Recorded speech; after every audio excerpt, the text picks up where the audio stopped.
तो हम लोगों ने अब तक जिस भी फोर्स के बारे में देखा है वो सारे के सारे पॉइंट फोर्स रहे हैं। सबसे पहले हम लोगों ने देखा कि दो पॉइंट फोर्सेस के बीच में लगने वाला फोर्स कितना होता है। दूसरे कंडीशन में हमने ये देखा कि हमारे पास में अगर दो से ज्यादा फोर्सेस हो, चार्जेस हो, बट सारे के सारे अगर पॉइंट चार्जेस हो तो उनके बीच में लगने वाला फोर्स हम लोग सुपरपोजिशन थ्योरम के हेल्प से कैसे निकाल सकते हैं। बट अगर हमारे पास में पॉइंट चार्ज ही ना हो, हमारे पास में जो चार्ज दिया है उसका शेप कुछ डिफरेंट हो, वो एक थ्रेड के फॉर्म में हो या फिर शीट की फॉर्म में हो या फिर काफी बड़ा वॉल्यूम हो, तो उस कंडीशन में हम लोग फोर्स को हमें किस तरीके से कैलकुलेट कर सकते हैं, अब हम ये देखने वाले हैं।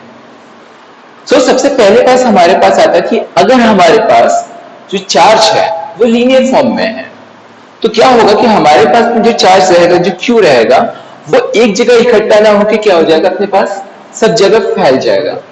एंड अगर वो हमारे पास में लीनियरली कंटिन्यूअसली रूप से यूनिफॉर्मली हर जगह फैला हुआ है तो उस कंडीशन में क्या करेंगे, हम लोग किसी एक छोटे से पॉइंट पर, एक छोटे से लेंथ पर क्या कर लेंगे, चार्ज की वैल्यू को डी क्यू अज्यूम कर लेंगे एंड उसके चलते लगने वाला फोर्स हम लोग Q0 पर निकालेंगे। अगेन हम लोग क्या करेंगे, DL पर जो चार्ज रखा हुआ है उसके चलते Q0 पर लगने वाला फोर्स निकाल लेंगे एंड फाइनली इंटीग्रेशन के थ्रू हम लोग पूरे लेंथ पर के कारण लगने वाला Q0 पर फोर्स निकालेंगे। जैसे मैंने बोला DL के चलते लगने वाला Q0 पर फोर्स, ये फोर्स हो जाएगा DF is equals to 1/4π0 Q0 now DQ। Q0 तो हमारे पास वो पॉइंट हो जा रहा है जिस पर फोर्स लग रहा है, वो पॉइंट चार्ज हो जा रहा है। DQ वो चार्ज है जो कि हमारे पास DL लेंथ पर है एंड डिस्टेंस हमारे पास में r² है। इसको फर्दर हम लोग आगे लेके चलते हैं तो हम लोग ये देखते हैं कि हमारे पास में DQ/DL ये जो रेशियो है, हमारे पास जो लेंथ है एंड इस लेंथ पर रहने वाले चार्ज का जो रेशियो है दैट इज कॉल्ड लैम्डा या फिर लीनियर चार्ज डेंसिटी। यूजुअली क्या होता है, डेंसिटी का मतलब ये रहता है कि हमारे पास एक पर्टिकुलर स्पेस पर किसी भी चीज का डिस्ट्रीब्यूशन कितना है, so that is called density. और यहाँ पर हम लोग डिस्ट्रीब्यूशन की बात कर रहे हैं चार्ज की, तो हमारे पास में इस लेंथ पर चार्ज है DQ and the length is DL, that's why DQ/DL is equals to lambda। अगर मैं यहां से इस इक्वेशन के लिए DQ की वैल्यू को फाइंड आउट करना चाहता हूं तो DL को मुझको लैम्डा के साथ में ट्रांसपोज करना पड़ेगा लैम्डा के पास में। हमारे पास DQ कुछ हो जाएगा लैम्डा DL। नाउ अब हम क्या करेंगे, फर्स्ट इक्वेशन में DQ की जगह पर लैम्डा DL निकालने पुट कर देंगे। अगेन हमारे यहाँ पे जो मोटिव है वो ये है कि हमको टोटल Q0 पर लगने वाला फोर्स फाइंड आउट करना है जो इस टोटल चार्ज के कारण लग रहा है।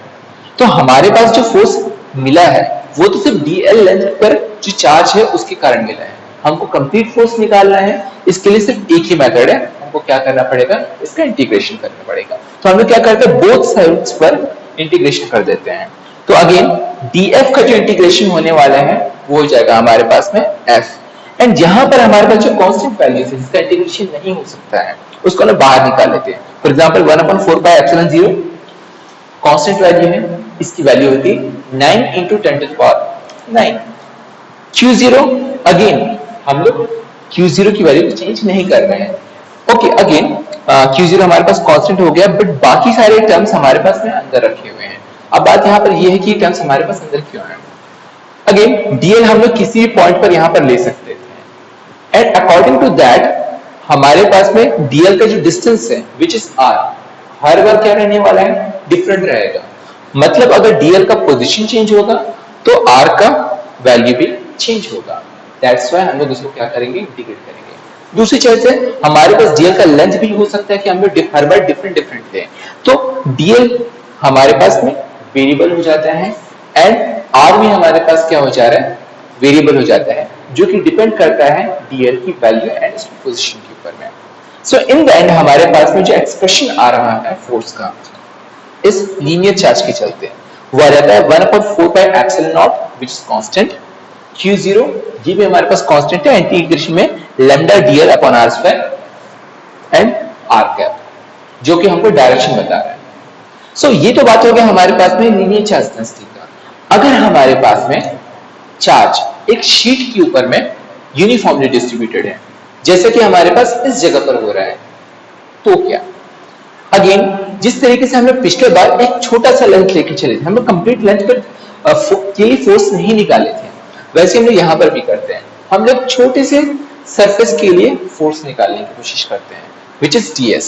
तो हमारे पास ds के चलते q0 पर लगने वाला फोर्स हो जाता है dF equals to 1/4πε0 q0। Again ds पर हमारे चार्ज क्या रहने पास चार्ज क्या होगा? dq हो जाएगा। टोटल शीट पर जो चार्ज है वो हमारे पास q है, बट छोटे से सरफेस पर चार्ज की वैल्यू भी स्मॉल रहने वाली है। एंड हम लोग यहाँ पर फिर से क्या करते हैं, सेम इक्वेशन यहाँ पर लिख देते हैं, बट यहाँ पर स्टोरी हमारी थोड़ी सी डिफरेंट है। पिछले बार हमारे पास जो डेंसिटी आई थी वो थी dq/dl, बट इस बार जो हमारे पास डेंसिटी है वो है dq/ds, बिकॉज इस बार हमारे पास में सरफेस है। तो हमारे पास में लैम्डा की जगह पर एक नया क्वांटिटी आ रहा है जिसको हम लोग बोलते हैं सिग्मा। ये हो जाता है अपने पास में सरफेस चार्ज डेंसिटी। अगेन इस इक्वेशन से हम लोग क्या करते हैं, dq की वैल्यू को निकाल लेते हैं, ds को ट्रांसपोज कर देते हैं सिग्मा के पास में, तो हमारे पास सिग्मा के साथ में ds का मल्टीप्लिकेशन हो जाता है। एंड फिर से पहले इक्वेशन में dq की जगह पर क्या वैल्यू पुट कर देंगे, सिग्मा ds वैल्यू पुट करते हैं।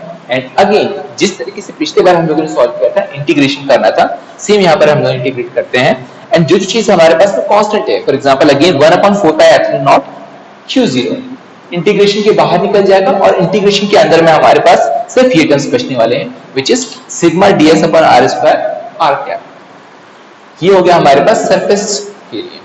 बट अगर हमारे पास सरफेस के बाद में क्या हो गया, वॉल्यूम है, एक ऑब्जेक्ट है, मान लीजिए चलो कि हमारे पास में जैसे कि कोई बॉक्स हो गया है या कोई स्पंज हो गया है, ऐसे किसी बॉक्स के पास में अगर हमारे पास चार्ज है जो कि अंदर से भी सॉलिड हो, हॉलो नहीं होना चाहिए, तो उस कंडीशन में क्या हो जाएगा, हमारे पास चार्जेस अंदर में भी क्या है, डिस्ट्रीब्यूटेड है।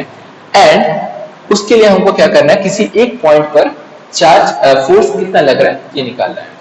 कॉन्सेप्ट हमारा वही रहने वाला है। पूरे ऑब्जेक्ट पे हमको फोर्स, पूरे ऑब्जेक्ट का फोर्स निकालने से पहले हम लोग चाहते हैं कि एक छोटे से पॉइंट पर, क्योंकि छोटे से वॉल्यूम पर हमारे पास कितना चार्ज है उसके चलते लगने वाला फोर्स निकाल लें। तो उसके चलते लगने वाला फोर्स अगर हम लोग यहाँ पे निकालेंगे तो अगेन फिर से आएगा हमारे पास में df इक्वल हो जाएगा 1/4πε0, हमेशा से रिपीट हो रहा है। q0 अगेन हम लोग टेस्ट चार्ज जो यहाँ पे रख रहे हैं वो इस बार भी क्या है, सेम है। डिफरेंस फिर से कुछ नहीं आ रहा है, dq हमारे पास में यहाँ पर फिर से चार्ज आ जा रहा है, बिकॉज हम अज्यूम ये करते हैं कि टोटल चार्ज यहाँ पे था q एंड dv पर हमारे पास जो चार्ज बचने वाला है दैट इज dq। डेंसिटी फिर से हमारे पास चेंज होगी, dq/dv हो जाएगी।